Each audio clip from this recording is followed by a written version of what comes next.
नमस्कार दोस्तों, मैं स्मित मिश्रा स्वागत करता हूं एक बार फिर से आप सभी का एनजेटी एजुकेशन में।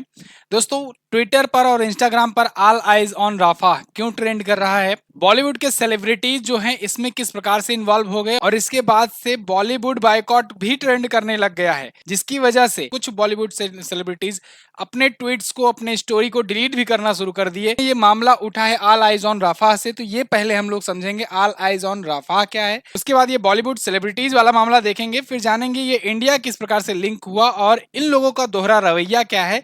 बहुत सारे मुद्दे हैं जिन पर हम लोग आज बात करने वाले हैं और साथ ही साथ इसके साथ ही एक नई बहस भी छिड़ गई हुई है, ऑल आइज ऑन पीओके। इसको भी हम लोग देखेंगे आज की इस वीडियो में। तो कुल मिलाकर बहुत ही अच्छे से शानदार वीडियो होने वाली है। छोटे समय में हम लोग पूरी जानकारियां जानेंगे, तो वीडियो को स्टार्ट करते हैं। ऑल आइज ऑन राफा दोस्तों, ये ट्विटर और इंस्टाग्राम वगैरह पर ट्रेंड कर रहा है और ऑल आइज ऑन राफा जो है ये राफा से जुड़ा हुआ है। राफा जो है एक क्षेत्र है गाजा का। अभी मैं दिखाऊंगा आपको मैप में बाकायदे अच्छे से। तो अब इसमें क्या हुआ कि ऑल आइज ऑन राफा जो है इसकी ये पोस्ट लगा करके जितने बॉलीवुड के टॉप सेलिब्रिटीज हैं उनमें से, जैसे वरुण धवन हो गए, इसके अलावा दिया मिर्जा हो गए, प्रियंका चोपड़ा हो गए, तृप्ति दिमरी, सामंता, आलिया भट्ट, बहुत सारे सेलिब्रिटीज जो हैं, माधुरी दीक्षित वगैरह, सबने स्टेटस अपने लगाए, स्टोरी पर ये बात शेयर की, जिसकी वजह से ये ट्रेंड करने लगा। अब जब ये all eyes on Rafah trend करने लगा तो लोग इसके बारे में जानने के लिए उत्सुक हुए कि भाई ये है क्या ऑल आइज ऑन राफा। तो चलिए मैं एक एक करके आपको सिलसिलेवार तरीके से बताता हूं। आप देखोगे वर्ल्ड मैप में आपको यहां पर एक देश दिख जाएगा, इजराइल। अपने प्यारे भारत से अगर आप इस साइड में आओगे मिडिल ईस्ट में, तो यहां पर आपको एक देश दिखेगा, इजराइल। ये है एरिया। इसको थोड़ा सा डिटेल में करके देखें तो ये है इजराइल। इजराइल में ये गाजा पट्टी है और ये जो गाजा स्ट्रिप है, गाजा पट्टी है, यहीं पर अभी हमास के लड़ाके जो है 7 अक्टूबर को अटैक कर दिए थे इजराइल पर। उसके बाद जवाबी कार्रवाई में Israel declare state of war alert जारी किया इन्होंने 7 अक्टूबर के बाद। जब हमास का अटैक हुआ इजराइल पर तो इजराइल ने इसके बदले में ऑपरेशन स्वॉर्ड ऑफ आयरन शुरू किया और उसके बाद से लगातार, तब से गाजा पट्टी पर लगातार ये हमास को खत्म करने के दावा करते आ रहे हैं कि ये धीरे धीरे यहाँ ऊपर से खत्म करते आ रहे हैं।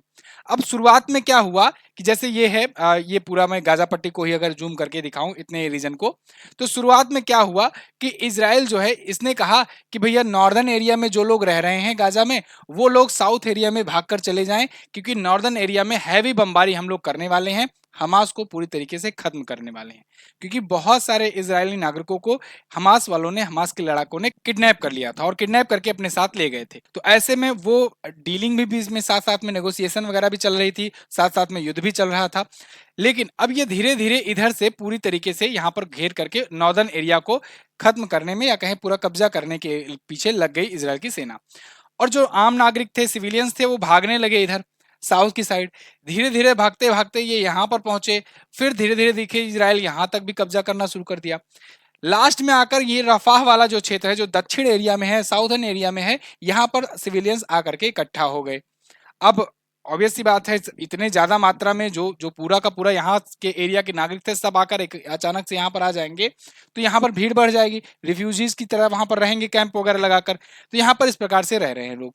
लेकिन अभी क्या हुआ कि इजराइल जो है ये राफा पर भी अटैक करना शुरू कर दिया। जब राफा पर भी अटैक करना शुरू कर दिया तब इसको लेकर के पूरी दुनिया में एक कोहराम समझ गया और एक हैशटैग ट्रेंड करने लगा, all eyes on Rafah. Actually में ऑल आइज ऑन राफा यही है कि इस राफा क्षेत्र में सभी लोगों की निगाहें हैं। देखा जा रहा है यहाँ पर कितना मतलब निर्मम हत्याएं हो रही हैं, ये कहना है इस ट्विटर कैंपेन के जरिए कि वहां पर इजरायली सेना ये नहीं देख रही है कि सिविलियंस मर रहे हैं, कौन मर रहे हैं, ये अटैक करे जा रही है, क्योंकि इसका एक ही बस मकसद है, भैया हमास को जड़ से मिटाना। लेकिन हमास को जड़ से मिटाने के चक्कर में क्या सिविलियंस की हत्या करना, ये कहां तक वाजिब है? तो इसको लेकर के इजराइल के प्रधानमंत्री को भी भारी विरोध का सामना करना पड़ा। उनको चाहे यूएन हो, चाहे अमेरिका हो, सबने उनको क्रिटिसाइज किया। एक बार तो नेतन्याहू ने अभी माफी भी मांगी बीच में कि हाँ, कुछ लोग जो अभी मारे गए रिसेंटली, कुछ निर्दोष लोग, तो उसके लिए उन्होंने माफी भी मांगी। लेकिन अभी भी इजराइल का यहाँ पर अटैक जो है जारी है। अब देखो, अब इसको लेकर के बॉलीवुड सेलिब्रिटीज ने क्या किया, बॉलीवुड सेलिब्रिटीज ने इस मुद्दे को और ऊपर और मतलब ज्यादा पॉपुलर करने के लिए सभी लोगों ने अपने अपने इंस्टाग्राम पर स्टोरी में लगाना शुरू कर दिया, जिससे इंस्टाग्राम और ट्विटर वगैरह पर सोशल मीडिया पर वायरल होने लगा और तेजी से लोग इसके बारे में जानने लगे और ये मुद्दा इतना तूल पकड़ा कि ईरान भी अब इसको वायरल करना शुरू कर दिया, मतलब ईरान भी इसमें इन्वॉल्व हो गया और एक्टिवली बहुत तेजी से इस चीज को वायरल करना शुरू कर दिया कि देखो यहाँ पर कितने लोग आकर के आवाज उठा रहे हैं ऑल आइज ऑन राफा करके। जब ईरान भी सामने आने लगा तो कुछ बॉलीवुड सेलिब्रिटीज और कुछ क्रिकेटर्स ने जो लगाए हुए थे, जैसे कि रोहित शर्मा की पत्नी ने लगा दिया था तो रोहित शर्मा ने उसको डिलीट कर दिया, माधुरी दीक्षित ने लगाया था तो उन्होंने डिलीट कर दिया, तो कुछ सेलिब्रिटीज जो है डिलीट भी करना शुरू कर दिए अपना इशू, क्योंकि वो जान गए कि भाई ये मुद्दा दो देशों के बीच में आ गया है और अब ईरान भी इसमें इन्वॉल्व हो गया है, तो कहीं ऐसा ना हो कि इनको लोग क्रिटिसाइज करने लगे। और हुआ भी ऐसा, लोग जो है वो क्रिटिसिज्म शुरू कर दिए ट्विटर पर। आज लोगों का, आम पब्लिक का कहना यह है कि देखो आप लोग जो है दोहरा रवैया अपनाते हो जो बॉलीवुड के सेलिब्रिटीज हैं, क्योंकि जब कोई बात आती है कोई विदेशी मामलों की, कोई ऐसा मुस्लिमों को अगर कोई दिक्कत वाली बात होती है, जब ऐसी कोई इशू आता है तब आप लोग बढ़ चढ़ करके स्टोरी लगाने लगोगे, कंडेम करने लगोगे, बहुत निराशा व्यक्त करने लगोगे, बहुत कुछ कहोगे। लेकिन जब कोई और दूसरे तरीके की जब बात आती है तो उस टाइम पर सभी के मुंह में टेप लग जाता है, एक तरफ से सब लोग चुप्पी साध लेते हैं, ऐसा लगता है जैसे कभी किसी को कुछ पता ही नहीं है देश में क्या चल रहा है क्या नहीं चल रहा है। इसको लेकर के बॉलीवुड सेलिब्रिटीज का खूब कस करके क्रिटिसिज्म हो रहा है और होना भी चाहिए। यहाँ पर मैं कुछ लिस्ट दिखा रहा हूँ, आप लोग से भी निवेदन है इन लोगों के नाम याद रखिएगा, अगर कोई इंडिया में मान लो इन फ्यूचर कोई ऐसा इशू आता है तो फिर देखते हैं कि ये लोग बोलते हैं कि नहीं बोलते हैं, क्या बोलते हैं, इसको भी देखिएगा। यहाँ पर देखिए आलिया भट्ट हैं, दिया मिर्जा, ऋचा चड्ढा, करीना कपूर, वरुण धवन, रश्मिका मंदाना, स्वरा भास्कर, प्रियंका चोपड़ा, एटली, सोनाक्षी सिन्हा, समंथा, रुद्र प्रभु, तृप्ति डिमरी, नोरा फतेही, राकुल प्रीत सिंह, इलियाना डिक्रूज, दुलकर सलमान, गौहर खान, ये सभी जो हैं इसके जरिए अपनी आवाज बुलंद कर रहे हैं। ठीक है, अब देखना ये होगा कि जब कोई और इशू आता है तब भी ये लोग बोलते हैं अब आगे कि नहीं बोलते हैं। अब तक तो नहीं करते आए हैं, ये तो बात क्लियर है, बहुत सारे मामले आए भारत में, बहुत सारे ऐसे बर्निंग इशूज रहे, बड़े बड़े इशूज रहे जो भारत के लिए भी चिंताजनक रहे, लेकिन उस पर इन लोगों ने सबने चुप्पी साधी थी। इसी को लेकर के यहाँ पर बॉलीवुड का क्रिटिसिज्म भी हो रहा है। अब इसराइल का क्या कहना है, भाई दूसरा पक्ष भी देख लो, इसराइल का क्या कहना है।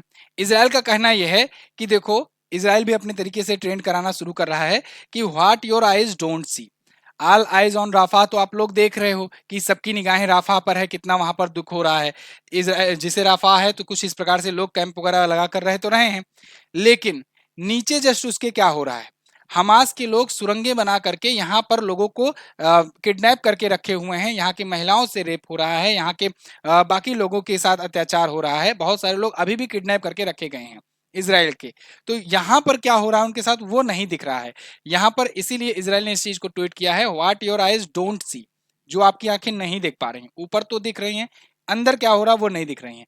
तो ये इसराइल अपने नागरिकों को बचाने के लिए प्रतिबद्ध है, इसलिए इसराइल जो है ये स्टेप ले रहा है, ये इसराइल का कहना है। हालांकि इसराइल वाला जो ये कमेंट है या कहें इसराइल ने जो इसको शेयर करके इसको फेमस करना चाहा वो हो नहीं पाया, वायरल तो वही ऑल आइज ऑन रफा हो रहा है। अच्छा, अब इस पर लेकर के इंडिया में भी एक दूसरा धड़ा खड़ा हो गया जिसने कुछ और ही मुद्दा छेड़ दिया, उसमें सबसे आगे रहे इल्विस यादव भाई।